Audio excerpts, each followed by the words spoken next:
प्रभु यीशु के सामर्थ्य नाम में आप सबको जय मसीह की। Praise the Lord. आइए आज के सुंदर दिन के लिए पिता का धन्यवाद करते हुए मनन के लिए परमेश्वर के वचन को निकालें। मेरे साथ यूहन्ना के सुसमाचार निकालिएगा, अध्याय 1 और उसका वचन 12। यहाँ इस प्रकार से लिखा है, परंतु जितनों ने उसे ग्रहण किया उसने उन्हें परमेश्वर के संतान होने का अधिकार दिया, अर्थात उन्हें जो उसके नाम पर विश्वास करते हैं। हालेलुया। प्रभु के लोगों, हर वो व्यक्ति जो प्रभु यीशु मसीह के नाम पर विश्वास रखता है, परमेश्वर के वचन के अनुसार वो परमेश्वर का बेटा और बेटी है। हालेलुया। हो सकता है आपने अभी तक प्रभु का नाम नहीं जाना, नहीं सुना, पर यदि आप जाने सुने, उसका मनन करें और अपना जीवन परमेश्वर के हाथों में दें, तो निसंदेह आप परमेश्वर के राज्य में भी बेटा और बेटी कहलाएंगे। हालेलुया। प्रभु के लोगों, एक बच्चा था जो बचपन से ही एक परिवार में रहता था और वहीं रहकर वो पढ़ाई लिखाई करता था। वो परिवार उस बच्चे का बहुत देखभाल करता, बहुत सुंदर, बहुत बेहतरीन। कभी भी उस बच्चे को माँ बाप की कमी महसूस होने नहीं दी। वो अपने परिवार से दूर रहता, अपने माता पिता से दूर रहता और बचपन से इस परिवार के साथ था। पढ़ाई लिखाई सब बातें अच्छी हो रही थी। साल में कई प्रकार के कार्यक्रम होते, किसी का बर्थडे सेलिब्रेशन, किसी का कुछ। पर एक दिन ऐसा आता था जब ये बच्चा बहुत दुखी हो जाता था और अपने आप को बहुत अकेला महसूस करता था। होता ये था कि उस परिवार में महीने के साल का जो प्रथम दिन होता, जिसको नया साल कहते हैं, उसके दूसरे दिन उन्होंने एक ऐसा परंपरा बना के रखा था जिसमें केवल परिवार के लोग और परिवार के बच्चे एक साथ बैठ के खाना खाते हैं। उस दिन ऐसा होता कि बहुत सुंदर भोजन बनता, सब कुछ बढ़िया रहता, इस बच्चे को भी भोजन दिया जाता। पर नियम परंपरा थी और वो उनके फैमिली परंपरा, पुरखों की परंपरा थी। उस टेबल में, उस जगह पे केवल परिवार और परिवार के बच्चे बैठते। क्योंकि ये बच्चा उस घर में पला बढ़ा, काफ़ी साल से रहता था। लेकिन ये जो दिन होता था ना, साल का पहला दिन नहीं, उसका दूसरा दिन, ये जो दिन होता बहुत पीड़ादायक, क्योंकि उस दिन उस बच्चे को एहसास होता था कि मैं इस परिवार का नहीं हूँ, ये घर मेरा नहीं, ये परिवार मेरा नहीं है, मैं अलग हूँ। बाकी दिन सब बढ़िया रहता, ऐसा नहीं कि उस दिन उनको खाने को नहीं मिलता था, सब कुछ मिलता था, पर वो जो अपनापन था, वो जो घनिष्ठता थी, वो नहीं था। और तभी बच्चे का चेहरा उतर जाता, बहुत उदास, बहुत निराश हो जाता और ये बच्चा दुखी होकर रोता था, अपने माता पिता को स्मरण करता था। परमेश्वर के लोगों, मैं और आप भी जब हम प्रभु को नहीं जानते थे ऐसे ही थे। इस संसार में संसार की सारी चीज़ें थी, संसार की सब बातें थी, पर परमेश्वर का वचन कहता, जितनों ने उसे ग्रहण किया उन्हें परमेश्वर का संतान होने का अधिकार मिला है। बाइबल हमें सिखाती है हम परमेश्वर के संतान हैं, पर हमने पाप किया और पाप के कारण मनुष्य परमेश्वर से दूर है। मनुष्य परमेश्वर की उपस्थिति में पहुंच नहीं पाता। पर जब यीशु मसीह के द्वारा जीवन मिलता है, जब हम पापों की क्षमा प्राप्त कर लेते हैं, अनुग्रह मिलता है, वो अद्भुत अनुभव कि हम परमेश्वर के राज्य में बेटा और बेटी बन जाते हैं। प्रभु के लोगों, जब यीशु का आगमन मेरे और आपके जीवन में होता है, अद्भुत परिवर्तन होता है। आप कहेंगे ऐसे कैसे? जरा सोचिए। मान लीजिए एक व्यक्ति ने आधा बोतल जहर पी लिया, क्या होगा उसका असर? आप जानते हैं धीरे धीरे वो जहर असर करेगा, उसका इंटरनल ऑर्गन डैमेज होगा, उसका लीवर डैमेज होगा और धीरे धीरे वो जहर फैलते उसके पूरे बदन पर फैल जाएगा और वो मर जाएगा। तड़पन, पीड़ा, ऐंठन, असहनीय पीड़ा और अंततः उसकी दर्दनाक मृत्यु होगी। कारण क्या था? उसने आधा शीशी जहर पिया है। उस पॉइजन को लेने के कारण उसका मृत्यु स्वाभाविक है, क्योंकि उसने जहर लिया है। पर इसके विपरीत मान लीजिए अगर वो शहद ले लेता या कोई अच्छा पदार्थ लेता, तो उसके बदन पर उसी का प्रभाव होता। तो जहर लेने के कारण जहर का प्रभाव, हालेलुया, और शहद लेने के कारण शहद का प्रभाव। यदि आपने पाप को अपने जीवन में धारण किया है, ये हो नहीं सकता, आप बच नहीं सकते कि पाप का प्रभाव आपके शरीर पर, आपके अंगों में ना हो, पक्का होगा। और यदि आपने धार्मिकता लिया, धार्मिकता में जीवन बिताया, ये हो नहीं सकता कि आपका जीवन, आपका जनरेशन, आपका पूरा घराना आशीषित ना हो, ऐसा हो नहीं सकता। जो आप ग्रहण करेंगे, तो वचन कहता, जितनों ने यीशु मसीह को ग्रहण किया, हालेलुया।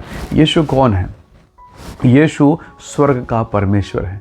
जब आप स्वर्ग को ग्रहण कर लेते हैं तो उसका प्रभाव, उसकी ब्लेसिंग आप पर आती है। हो सकता है इस समय आप बीमार, लाचार, पीड़ा, तकलीफ में हो, वेदना में हो, असहाय, अकेलापन में हो, उस बच्चे के समान जरा सोचिए, अगर वो बच्चा उस घर में पैदा हो जाता, उनके शरीर में आ जाता, उसके देह से पैदा होता, तो आज वो बच्चा सब कुछ पा रहा है, सारे भोजन खा रहा है, सब कुछ मिल रहा है, पर वो उस मेज, उस टेबल से अलग है, उसे महसूस हो रहा है।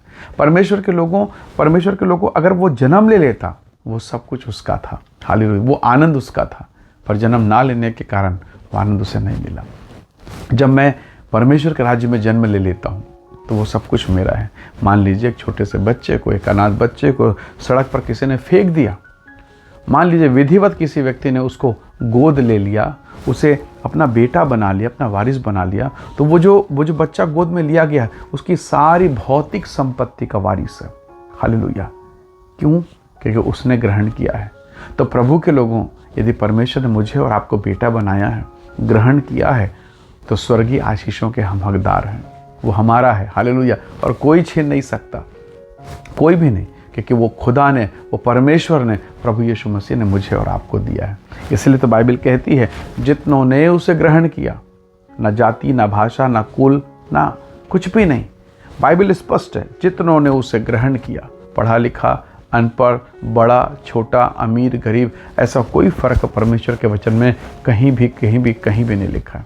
जितनों ने उसे ग्रहण किया, परमेश्वर के संतान होने का अधिकार मिला। यदि यीशु चंगा करता है, यीशु छुटकारा देता है, यीशु अनुग्रह देता है, यदि आज आपने उसे ग्रहण कर लिया, उसे खा लिया, उसे एक्सेप्ट कर लिया, वो असर करेगा। जैसे वो जहर पी के मर रहा था, वैसे ही जब आप यीशु को ग्रहण करते हैं, आप यीशु में मरती हुई दशा में जीवन पा जाएंगे। क्यों? क्योंकि वो जीवन देने वाला परमेश्वर है। हालेलुया। बहुत से लोग होंगे जो आज इस वीडियो को देख रहे हैं, इस संदेश को सुन रहे हैं, और हो सकता है आज आप अपने जीवन के पीड़ा के दौर से गुजर रहे हैं। मानो सब कुछ बंजर हो गया, सब उखड़ गया, कोई उम्मीद नहीं। ऐसी दशा में मैं क्या करूं? प्रभु यीशु मसीह ने कहा मत्ती के सुसमाचार अध्याय 11 वचन 28 में, हे बोझ से दबे लोगों, मेरे पास आओ, मैं तुम्हें विश्राम दूंगा। हालेलुया। मैं तुम्हें अपनी शांति दे जाता हूँ। अपनी शांति, प्रभु यीशु मसीह की शांति। तो प्रभु के लोगों, जब यूहन्ना इस सुसमाचार को लिखता है कि जितनों ने उसे ग्रहण किया, इसका मतलब है परमेश्वर का दरवाज़ा खुला है, प्रभु का राज्य खुला है, और उसका एकमात्र जरिया, जैसा परमेश्वर के वचन में लिखा, मार्ग, सच्चाई और जीवन मैं ही हूँ, बिना मेरे द्वारा कोई पिता के पास नहीं पहुँच सकता। तो यीशु ने बताया उस परम पिता के पास पहुँचने का एकमात्र जरिया मैं हूँ। जो मेरे द्वारा प्रवेश करता है, वचन कहता, बाइबल कहती है यूहन्ना 14:6 में, जो मेरे द्वारा प्रवेश करता है वो पिता तक पहुँचेगा, वो जीवन तक पहुँचेगा, वो समृद्धि, ब्लेसिंग और आशीष तक पहुँचेगा। मार्ग कौन? प्रभु यीशु मसीह। हालेलुया। इसलिए प्रभु के लोगों, आज के इस दिन में हम अपना हृदय परमेश्वर के लिए खोलें। प्रभु से कहें, आप जहाँ कहें, जिस दशा में हैं, जिस परिस्थिति में हैं, प्रभु से कहिए, यीशु मसीह से कहिए, परमेश्वर से कहिए, परमेश्वर मैं अपना हृदय आपके लिए खोलता हूँ। जैसा वो जवान जहर के लिए अपना शरीर खोला, अपना मुंह खोला, यदि कोई शराब के लिए मुंह खोले तो शराब का प्रभाव होगा, जहर के लिए खोले तो जहर का प्रभाव होगा, और दूध के लिए मुंह खोले तो दूध का प्रभाव होगा। जिसके लिए, जिसको आप एक्सेप्ट करते हैं, जिसको आप ग्रहण करते हैं, उसका सीधा प्रभाव आपके शरीर में, आपके प्राण में, आपके परिवार में होगा। हालेलुया। निसंदेह एक व्यक्ति जब शराब पीता है, न केवल वो नशे में है, उसका दुष्प्रभाव पूरे परिवार में। तो सोचो तो सही, यदि आपने परमेश्वर को ग्रहण किया तो उसका प्रभाव न केवल आपके पर पूरे घराने पर होगा। इसलिए तो बाइबल कहती है, यदि तू विश्वास करेगी, परमेश्वर की महिमा को देखेगी। बाइबल फिर कहते प्रेरितों काम में, यदि तू विश्वास करे तो तू और तेरा घराना उद्धार पाएगा। हालेलुया। आइए दुआ करें, धन्यवाद करें, परमेश्वर की महिमा करें, कहें खुदावंत प्रभु यीशु, मैं अपने हृदय आपके लिए खोलता हूँ। हालेलुया। आइए हम अपना जीवन परमेश्वर के हाथों में दें, मेज में बैठें, पिता की महिमा का आनंद लें। आइए दुआ करें। प्रेमी अनुग्रहकारी ईश्वर के पिता, मेरे प्रिय भाई बहनों के जीवन को मैं आपके हाथों में सौंपता हूँ। इन्हें ब्लेस करें, आशीष दें, और इनके जीवन को अपनी भलाई से भर दीजिए। पवित्र आत्मा की सामर्थ प्रभु यीशु के नाम से कार्य करे। हर वो लोग जो दुखी, पीड़ा, हताशा, निराशा, व्याकुलता में हैं, छुटकारा पाएँ, शांति पाएँ, और परमेश्वर के राज्य में संतान बनने पाएँ, ऐसी तो सहायता कर। धन्यवाद पिता, प्रार्थना सुनने के लिए प्रभु यीशु के सामर्थ्य नाम से मांगते हैं। आमीन, आमीन। प्रभु आप सबको बहुत ऐसे आशीष दे। Praise the lord. जय मसीह।